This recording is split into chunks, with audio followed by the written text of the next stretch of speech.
But God came and designed each person for more than that. He designed us for eternity. He designed us to live with Him in heaven for eternity.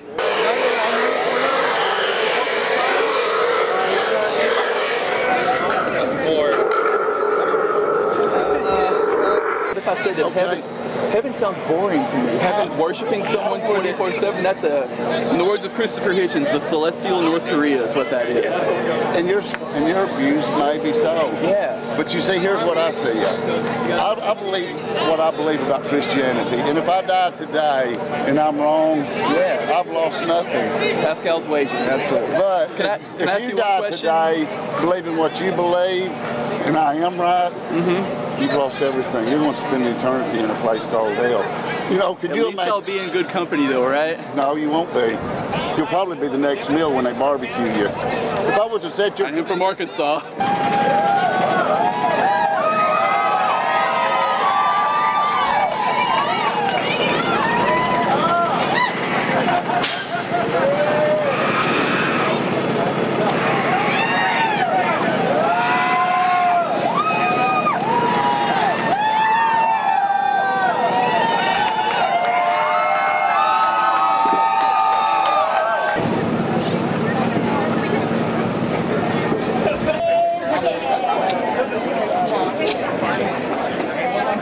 It's a shame in this day and age that we find ourselves so often here at our Capitol rallying over these issues like church and state separation, women's reproductive rights, civil rights. It's quite a shame that we're having to do this.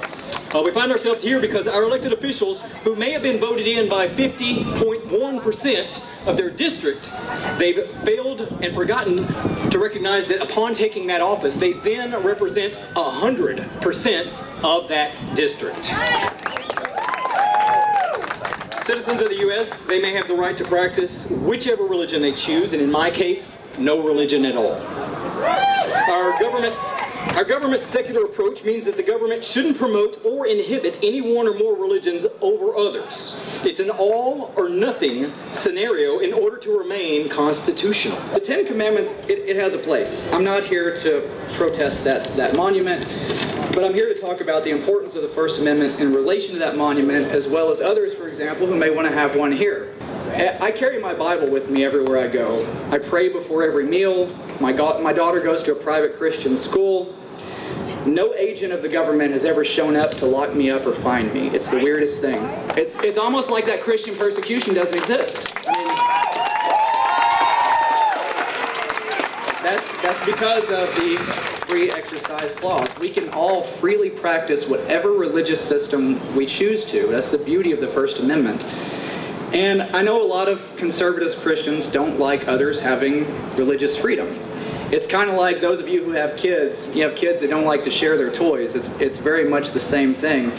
They think that equal rights for others means less rights for them. That's not how it works.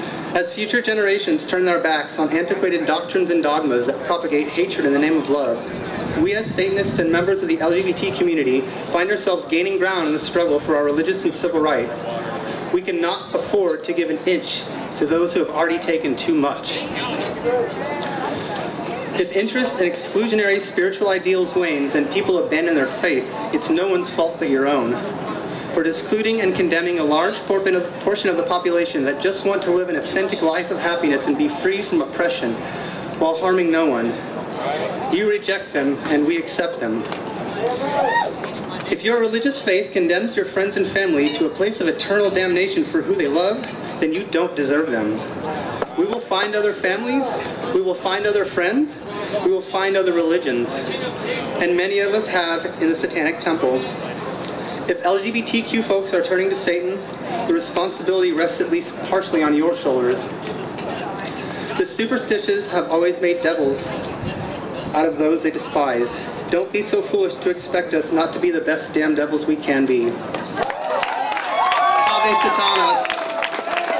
Hail Satan! Did not bring Baphomet here in hopes of replacing the Ten Commandments monument. It is not the purpose of our monument or our efforts to erect this monument to impugn or silence the beliefs of others.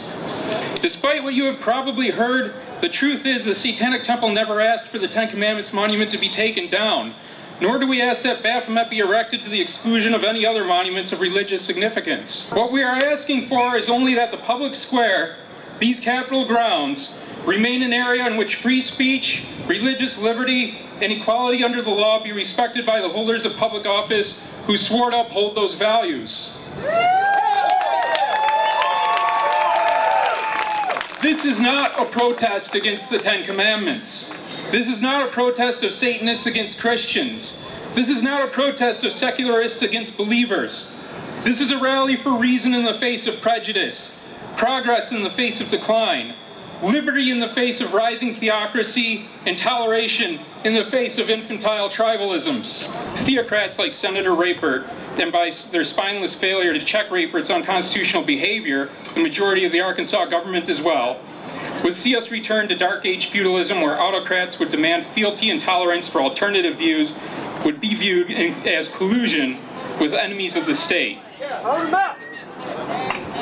But the progress of civilization won't be stopped, and once better ways are seen and accepted, they cannot be unseen and forgotten, even as we must fight against attempted roadblocks placed in our path. The progress of humanity and the rights revolutions are clear, but we need to stand up now if we wish to see this progress fully realized in our lifetimes. We need to fight back against encroaching theocracy and refuse to be silenced when petty peddlers of fear and superstition slowly reduce our rights while expanding their own. We need to look them in the face and tell them that we will not submit and that we will fight them every step of the way. We represent Enlightenment values, universal values of tolerance, scientific inquiry, and personal autonomy. These are human values.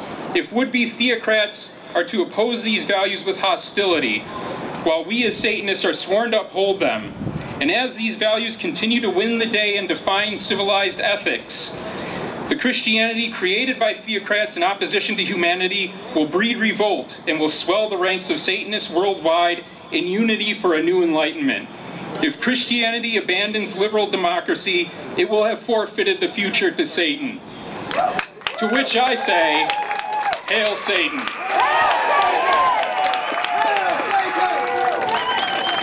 Standing court precedent is that we have the right to honor the Ten Commandments as the historical and moral foundation of law, and we did so in Arkansas, and I have faith in the Attorney General to defend us in any court. Just in case there's any kind of discrepancy, let me tell you, they often state false claims. It just so happens the very first page of the response from the Attorney General to a motion from the Satanic Temple states this: the Satanic Temple is a notoriously transparent front for trolling pranksters who have already demonstrated flagrant contempt for this court by filing a motion to intervene using unacknowledged, fake, and ambiguous names, by filing a proposed complaint that includes purposely vulgar sexual double entendre, and by drawing attention to that vulgarity on social media. The proposed complaint further reflects a sham and a frivolity, and it fails to meet the proposed intervener's burden to clearly allege facts demonstrating any element of standing. Mr. Greaves is not even, that's not even his real name. His name is Doug Messner. As a matter of fact, he had a warrant for his arrest in the state of Mississippi for performing a lewd act over a grave in the state of Mississippi.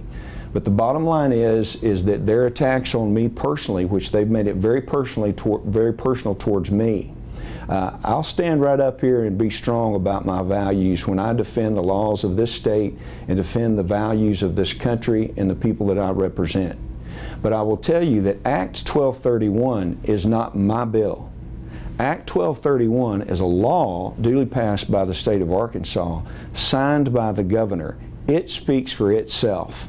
And all of their attacks against me as an ordained minister before I ever was elected to office, those really would not even, they wouldn't be tolerated by a lot of people if we were talking about other folks. But somehow they think they have open season to attack Christian people in this country, Christian legislators in this country. People have had enough of this.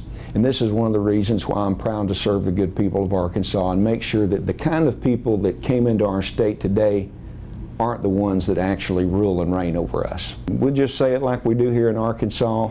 These folks came in, they said what they wanted to do, and they've made fun of our values here in this state, but it'll be a very cold day in hell before we're ever forced to put up a monument, especially a monument to some profane figure like they've brought in. It'll be a very cold day in hell. We're not going to do it. This country and this state is going to stand up for our values, and we did, and I'm very proud to have sponsored the Ten Commandments Monument, and I believe that Act 1231 speaks for itself.